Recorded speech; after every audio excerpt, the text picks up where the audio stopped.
Baik, assalamualaikum warahmatullahi wabarakatuh. Perkenalkan nama saya Kristiawan, NPM 1920 155. Di sini saya akan menjelaskan tentang peran Indonesia dalam organisasi internasional.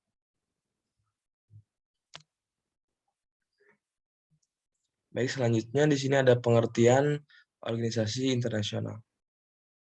Organisasi internasional adalah suatu organisasi yang dibentuk oleh masyarakat dunia dan merupakan gabungan beberapa negara dengan tujuan untuk menciptakan perdamaian dunia dalam tata hubungan internasional. Pada dasarnya, pengertian organisasional yaitu memiliki arti sempit dan luas. Dalam arti sempit, internasional organisasi hanya mencakup organisasi internasional publik. Sedangkan dalam arti luas, internasional organisasi mencakup publik, organisasi privat, organisasi regional, subregional, dan bersifat universal.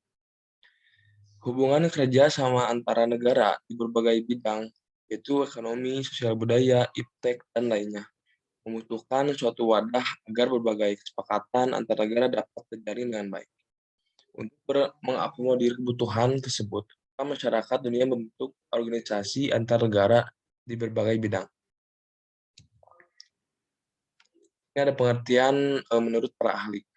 Yang pertama, N.A. Mariam Green. Pengertian organisasi internasional adalah organisasi yang dibentuk berdasarkan suatu perjanjian ketika 3 atau lebih negara menjadi peserta. Dan yang kedua ada D.W. Bowet, yaitu pengertian organisasi internasional adalah permanen yang didirikan atas dasar suatu traktat yang lebih sifat multilateral daripada bilateral dan dengan kriteria tujuan tertentu. Yang ketiga ada J. Parir Mandalangi, yaitu internasional organisasi adalah yang dibentuk berdasarkan suatu perjanjian tertulis yang dilakukan oleh setidaknya 3 negara atau pemerintah maupun organisasi internasional yang sudah ada. Yang terakhir di sini ada Burmauna mendefinisikan internasional organisasi adalah suatu perhimpunan negara-negara yang merdeka dan berdaulat yang bertujuan untuk mencapai kepentingan bersama melalui organ-organ dari perhimpunan itu sendiri. Selanjutnya, di sini ada fungsi dan tujuan organisasi internasional. Ada 8 fungsi organisasi internasional yang bagi para anggotanya menurut Bennett 1995. Yang pertama yaitu artikulasi dan agregasi. Yang kedua norma, yang ketiga rekrutmen internasional, yang keempat sosialisasi, yang kelima pembuatan peraturan, pengesahan peraturan, informasi, dan yang terakhir operasional. Organisasi internasional memiliki tujuan yang ingin dicapai, yaitu tujuan umum dan tujuan khusus. Tujuan khusus internasional organisasi adalah untuk menjadikan organisasi ini sebagai forum, wadah, dan alat untuk mewujudkan kepentingan bersama sesuai karakteristik setiap organisasi. Sedangkan tujuan organisasi umum yaitu untuk mewujudkan dan mengelola perdamaian, keamanan dunia yang dilakukan dengan berbagai cara dan upaya. Dan yang kedua untuk meningkatkan kesejahteraan negara-negara di dunia, khususnya para anggota yang dilakukan dengan berbagai cara sesuai dengan masing-masing organisasi. Di sini selanjutnya ada bentuk organisasi internasional. Terdapat 2 kategori utama organisasi internasional, yaitu yang pertama organisasi antar pemerintah atau intergovernmental organization atau IGO. Anggotanya terdiri dari delegasi resmi pemerintah negara-negara. Misalnya Perserikatan Bangsa-Bangsa atau juga disebut dengan PBB, yaitu atau Association of Southeast Asian Nation atau disebut dengan ASEAN, dan World Trade Organization atau juga WTO. Yang kedua di sini ada organisasi non-pemerintah, yaitu non-governmental organization atau NGO. Anggotanya terdiri dari kelompok-kelompok swasta di bidang-bidang keilmuan, budayaan, keagamaan, bentuk teknik atau ekonomi, dan sebagainya. Misalnya Palang Merah nasional atau juga PMI, UNHCR atau Greenpeace, Oxfam International. Selanjutnya di sini ada peran Indonesia dalam organisasi internasional. Yang pertama ada peran Indonesia dalam PBB. Indonesia menjadi anggota PBB 60 pada 28 September 1950. Indonesia secara resmi menjadi anggota sejarah berdirinya PBB kurang dari setahun setelah pengakuan kedaulatan oleh Belanda di Konferensi Meja Bundar. Peran Indonesia dalam PBB diantaranya yang pertama ada Indonesia mengirimkan pasukan Garuda atau kontingen Garuda atau KONGA ke wilayah-wilayah konflik. Hal ini adalah bentuk kontribusi Indonesia di bawah naungan tujuan organisasi PBB untuk menciptakan perdamaian dunia. Yang kedua, Indonesia memberikan bantuan pangan ke Ethiopia saat dilanda bahaya kelaparan pada tahun 1985. Selanjutnya yang ketiga, Indonesia terpilih sebanyak 3 kali sebagai anggota tidak tetap Dewan Keamanan DK atau DK-PBB. Indonesia terpilih pertama kalinya pada periode 1974 sampai 1975. Kemudian Indonesia juga terpilih kedua kalinya pada periode 1995 sampai 1996. Yang terakhir Indonesia terpilih kembali untuk 3 kalinya pada periode 2007 sampai 2009. Selanjutnya yang keempat, Indonesia mencatat prestasi di International Law Communication atau juga ILC atau Komisi Hukum Internasional PBB dengan terpilihnya mantan Menlu Mokhtar Kusuma Atmaja.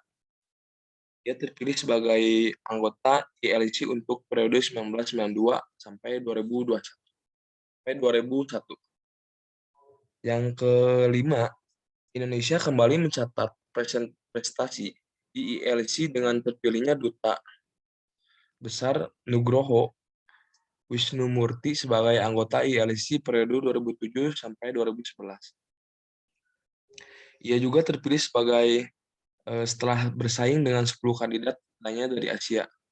Dan yang terakhir, Indonesia kedua kalinya terpilih sebagai anggota Dewan HAM.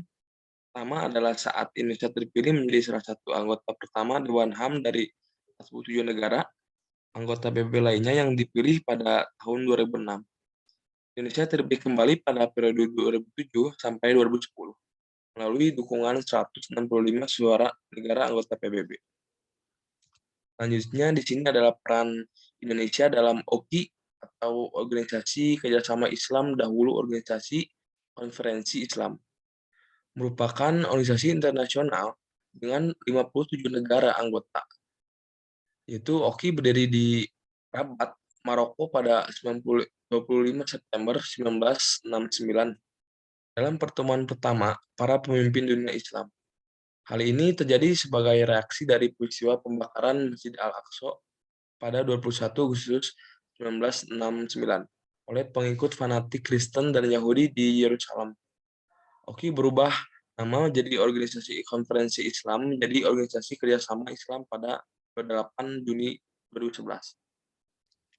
Ini peran Indonesia dalam OKI diantaranya adalah yang pertama, Indonesia menerima mandat sebagai ketua dari Committee of Six.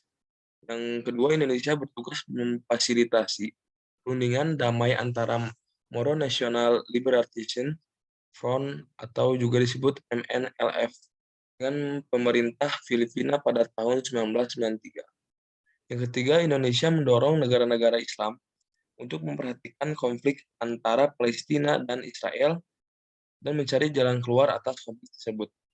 Dan yang terakhir, Indonesia mendorong Islamic Development Bank dan Sekretariat OKI untuk menggerakkan daya lainnya sebagai upaya pelaksanaan OIC Strategi Hot Program of Action. Baca juga peran Indonesia dalam Perang Dunia, desain peran Indonesia dalam globalisasi. Baik, selanjutnya ada peran dalam APEC atau Asia Pacific Economic Cooperation.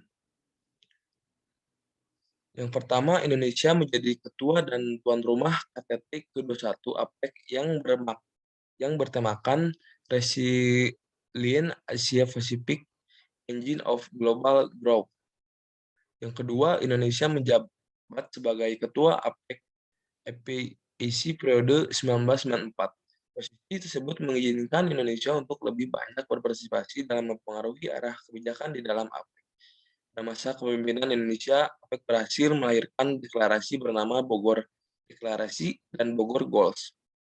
Yang ketiga, Indonesia adalah tuan rumah dari konferensi tingkat tinggi APEC 1994. Sebanyak 18 pemimpin negara anggota APEC hadir pada KTT tersebut. Hal ini menjadikan Indonesia menjadi sebagai sorotan dunia, sehingga menjadikan potensi pariwisata Indonesia menjadi disebarluaskan.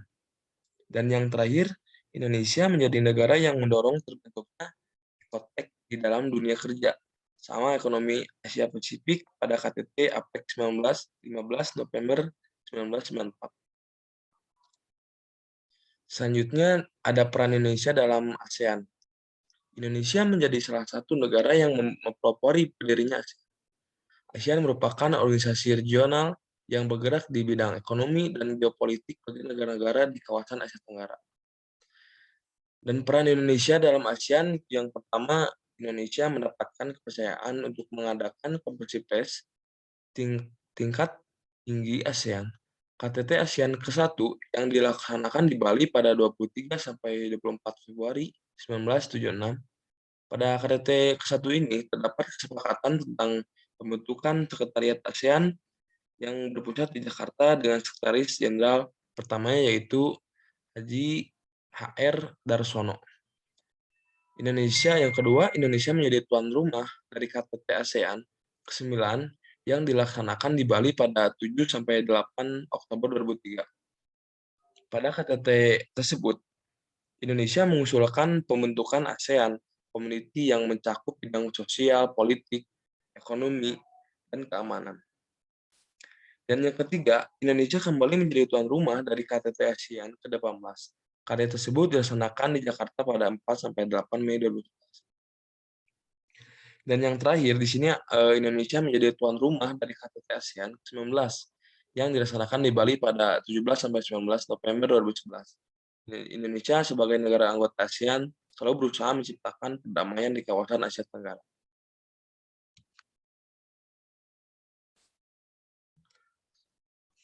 Ya, sekian dari saya. Mohon maaf bila banyak salah kata atau kurang dipahami. Sekian. Wassalamualaikum warahmatullahi wabarakatuh.